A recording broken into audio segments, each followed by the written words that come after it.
again, ang Madam na Negosyante, Tweety Bird. Well, for today's video guys, ay gagawa po tayo ng puto cheese na pang negosyo. O, diba? Perfect. So, negosyo ba hanap mo? Ay, eto, para sa'yo ang video na ito. So, eto na, naka-ready na po ang ating kagamitan sa paggawa ng ating puto cheese. At naka-ready na rin po ang ating ingredients. So, meron po tayong flour. Yan po ang ating pangunahing kasangkapan sa paggawa ng ating puto cheese, guys. Ang ginagamit ko pala sa aking flour, guys, ay all-purpose flour yung ginagamit ko. Pwede naman po tayong gumamit ng cake flour. So, yan po ay binili ko po sa palengke. And the rest, guys, ay dito lang yan sa aking sari-sari store, guys. Sa paninda ko lang po kinuha yan, guys. Paliban lang sa flour na binili ko sa palengke. At dito naman po tayo sa Eden cheese, guys. Ay hindi din naman po maubos to sa isang set. So, sa isang box talaga, guys, ay makatatlong set ka talaga sa paggawa ng ating puto cheese. Tapos, meron po akong asin na ihanda, guys, para naman po pang-balance ng timpla. Tapos, dito po tayo magluluto ng ating puto cheese, guys. I-steam lang po natin. Tapos, naka-ready na po ang ating molder na medium po ang ginagamit ko sa aking puto cheese. O, diba? Perfect. Tapos, dito po tayo mag-mix ng ating mga ingredients, guys. At eto naman po, last but not the least, yung timer. Kailangan po talaga natin, pag magluluto po tayo ng mga ganitong bagay, guys, ay kailangan po talaga natin ay may timer. O, diba? So, meron naman po tayong timer sa cellphone. Pwede naman cellphone po ang gagamitin natin.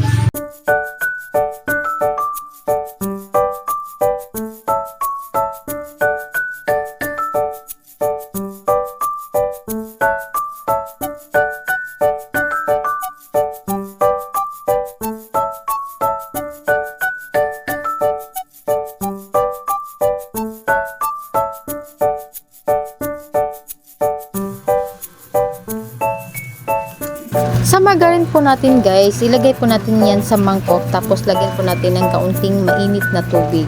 Kasi ang gagamitin po talaga natin ay melted margarine. So, gagamit nga pala tayo dito, guys, ng whole egg. So, buo talaga ang ating gagamitin, guys. So, ayan, naka-ready na. So, dito naman po tayo ay magsasalin po tayo ng 4 na cups ng all-purpose flour. At pagkatapos, isunod mo na yung baking powder. So, kalumit po ang ginagamit ko, guys. So, mag-a-add lang po tayo dito ng 4 tablespoon na baking powder.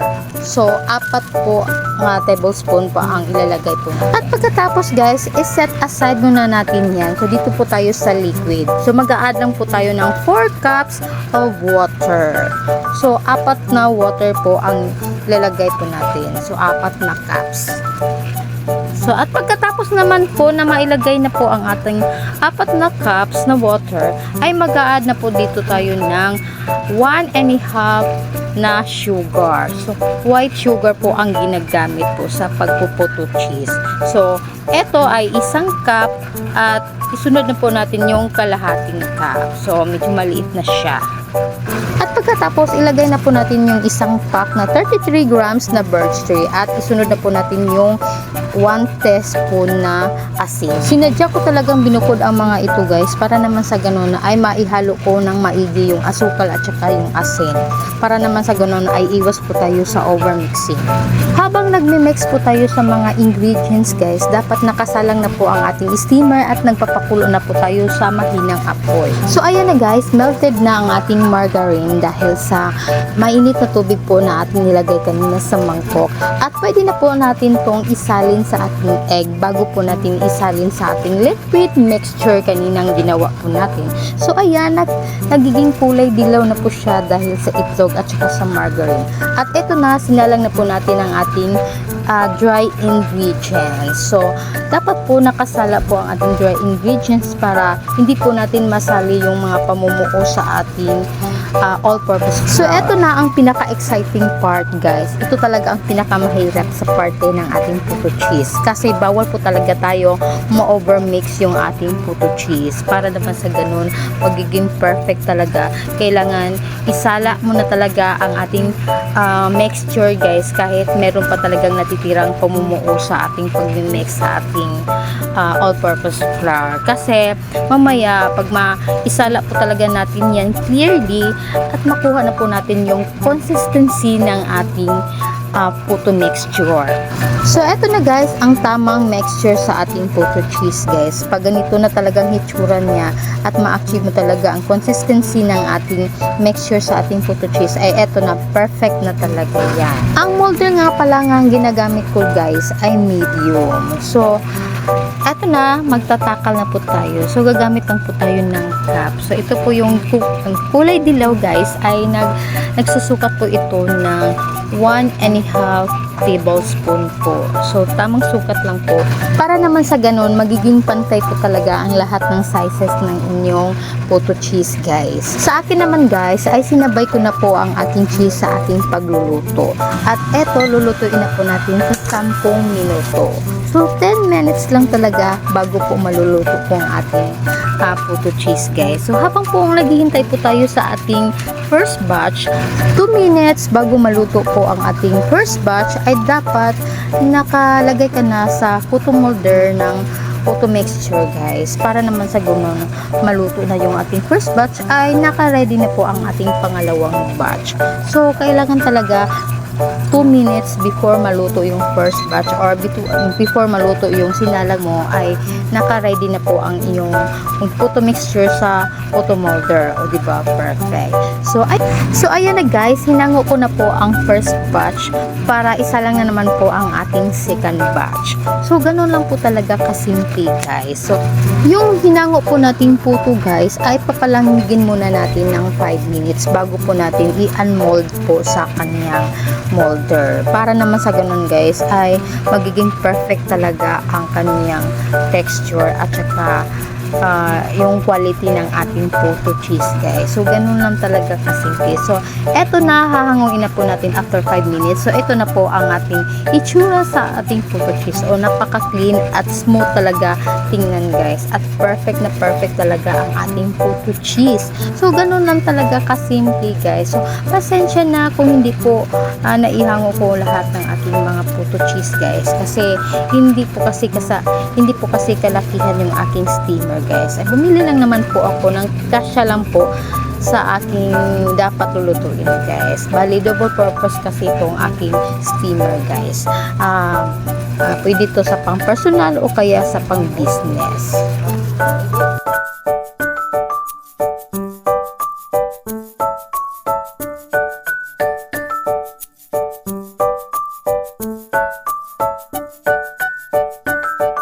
So, ito nga pala ang aking finished product guys. So, napakaganda at napaka-smooth talaga ang kanyang texture at napaka-fluffy po talaga niya at perfect na perfect talaga guys.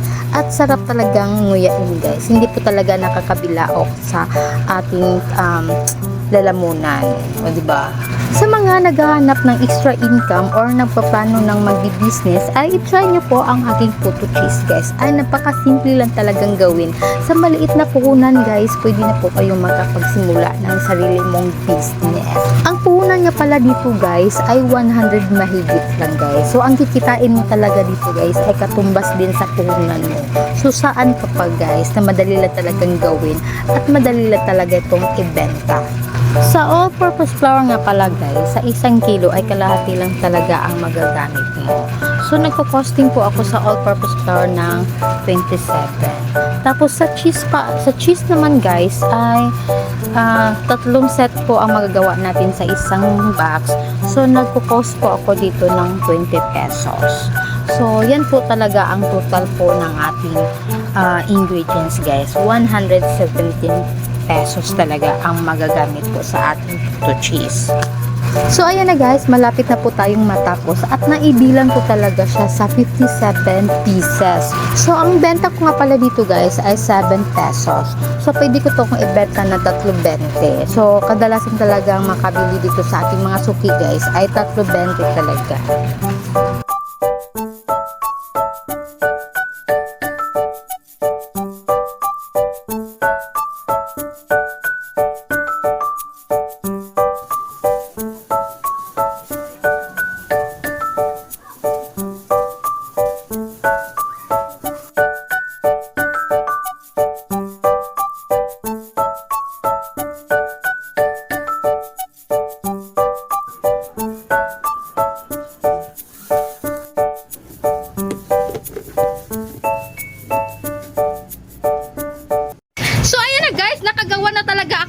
puto cheese at na-i-display ko na po sa aking tindahan, guys. O, diba? Pakita ko lang, ha? O, diba? Perfect. So, masosold out talaga yan mamaya kasi lahat ng mga suki ko ay iaalo ko talaga.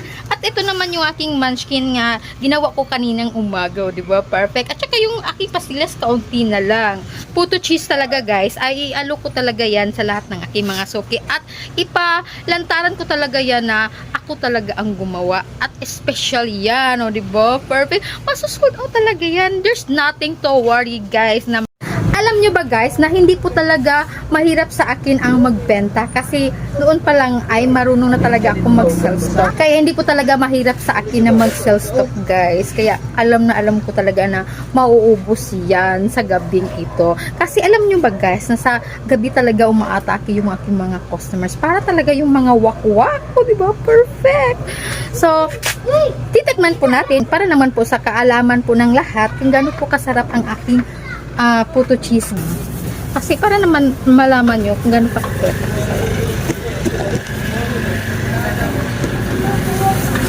So, makinis talaga siya, guys. At hindi talaga, mabasa-basa. O, diba? Perfect. So, alam nyo ba, So, yan po yung aking sichano niya, guys. Diba? Perfect.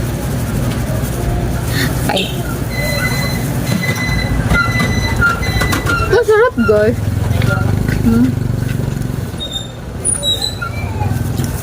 Hindi po siya masyadong matamis. Tapos, very smooth. Hindi po tayo madali, hindi po tayo mabubulunan. Parang diretso talaga yung ating pagkalunok. Tapos yung cheese niya ay malalasahan mo talaga. At mapipilin mo talagang kanang nakay pila mo ice cream te. Nay dako nga cup wala. ulay cup dam. Ito Every lang kunang cornito rin na Oh.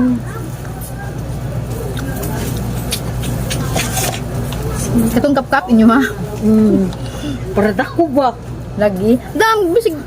Would you like my puto cheese? Ako rin nagbuhot. Puto cheese? Pila sa Gininaw. Hindi pa nadugin ako ginabutong Oh, gani. gali. Karong lang ako. Nay mo lagi nang gitang sa plastic. Pila sa lati? Tulo 20. Perfect yun na dam.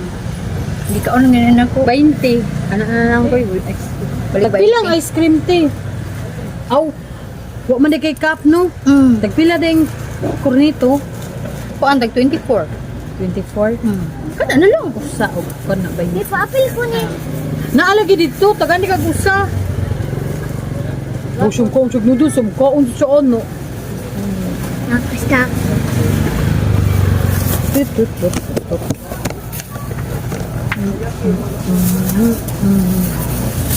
Mura mo guni akong trabaho diri da magbuhat. Kini ako aning product ning Munchkin. Skin Dani. Kana ako anang product. So try lang sa ko hang puto cheese. Kani. Wiyo diha dito. Tara dam ah.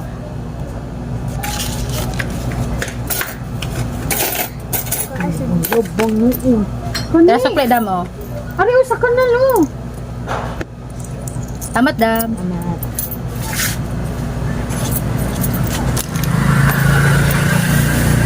O diba perfect? May nakabenta po talaga ako sa ating puto cheese. Oyster at Oyster. og nor chicken. Lang, si Norkin sigo. Beef chicken. Beef bilapol. Aka na lang. Dali nila lang. Yang ako ang bukan, ang ako ang pesta gani. Oyster ka, wala na. Dahil ko lang ate. Pila? Tagutso. Akong puto cheese dam. Di ka mo try dam? Good cheese. Tagpila sa dad. Tulo ba hindi ako yung nagbuhang. Special din na dam ay. Perfect yun na dam. Dito lang dito. Mm-hmm. O pala ko dad kwarta.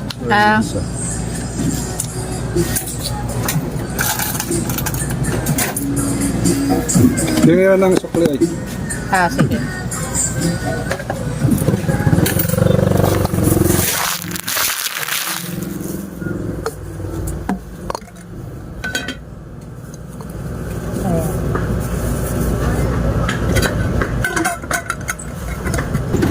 So, ganyan talaga maghanap ng customers, guys. Para madali namang maubos yung ating paninda. O, diba?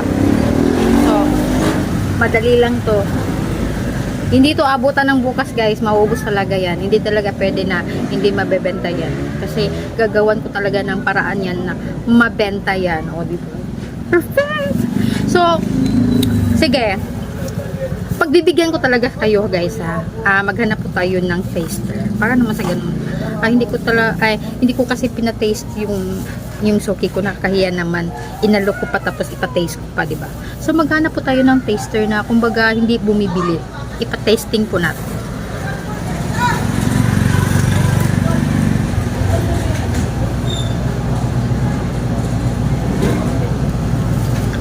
Sige, hanap tayo ng customers. Hanap tayo ng taster. Labas tayo, guys.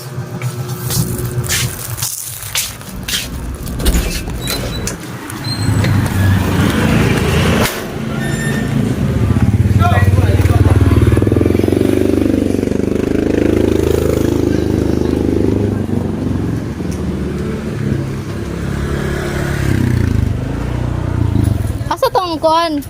Si Madam. Bye. Oh, niuli na? Balik na kami. Ha?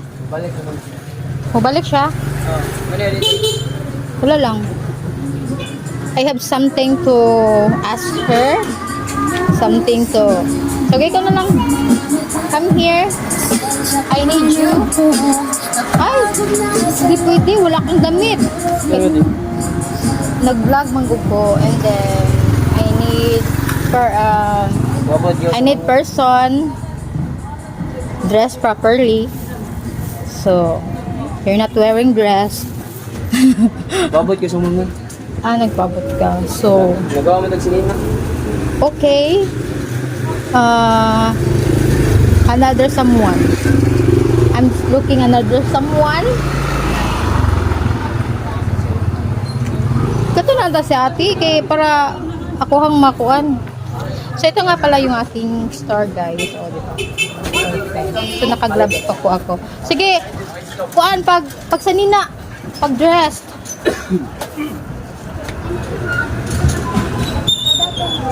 Kuya, come here. I need you to taste my product.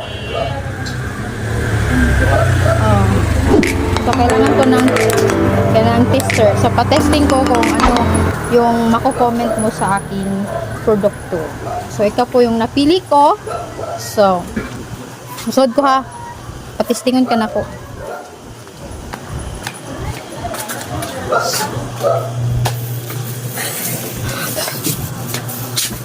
English yarn.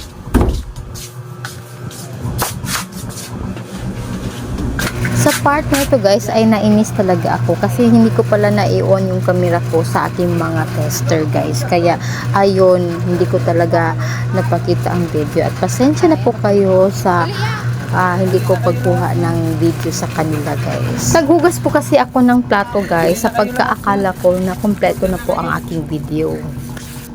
So, ayan na, guys, yung comment ng aking mga suki, guys. Isa yun sa aking mga suki, yung binigyan ko ng testing, o diba, perfect. So, mamaya, guys, ay i-update ko po kayo kung naubos na ba yung aking photo chip.